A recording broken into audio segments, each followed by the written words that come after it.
نحمدہ و نصلی علی رسولہ الکریم اما بعد فاعوذ باللہ من الشیطان الرجیم بسم اللہ الرحمن الرحیم۔ معزز سامعین کرام، آج کی ویڈیو میں میں آپ لوگوں کے ساتھ حضرت محمد صلی اللہ علیہ وسلم کا کافی بہترین حدیث شیئر کرنے جا رہا ہوں، بیان کرنے جا رہا ہوں۔ حضور اقدس صلی اللہ علیہ وسلم کا ارشاد ہے کہ جنت میں جانے کے بعد اہل جنت کو دنیا کی کسی چیز کا بھی قلق و افسوس نہیں ہوگا بجز اس گھڑی کے جو دنیا میں اللہ کے ذکر کے بغیر گزر گئی ہو، یعنی صرف اس وقت کی افسوس کرے گا جو دنیا میں بغیر ذکر کی گزر چکی ہو، اس وقت میں اس نے ذکر نہ کیا ہو، اس کا وہ افسوس کرے گا۔ فائدے میں لکھا ہے جنت میں جانے کے بعد جب یہ منظر سامنے ہوگا کہ ایک دفعہ اس پاک نام کو لینے کا اجر و ثواب کتنا زیادہ مقدار میں ہے کہ پہاڑوں کے برابر مل رہا ہے، تو اس وقت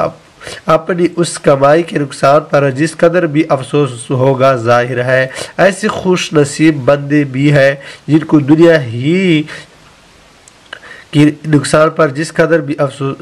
کہ دنیا ہی بغیر ذکر اللہ کی اچھی نہیں معلوم ہوتی۔ حافظ ابن حجر رحمۃ اللہ علیہ نے منبہات میں لکھا ہے کہ یحییٰ بن معاذ راضی اپنی مناجات میں کہا کرتے تھے، الہی لا یطیب اللیل الا بمناجاتک ولا یطیب النہار الا بطاعتک ولا تطیب الدنیا الا بذکرک ولا تطیب الآخرۃ الا بعفوک ولا تطیب الجنت الا برؤیتک۔ ترجمہ یہ آدھا رات اچھی نہیں لگتی مگر تجھ سے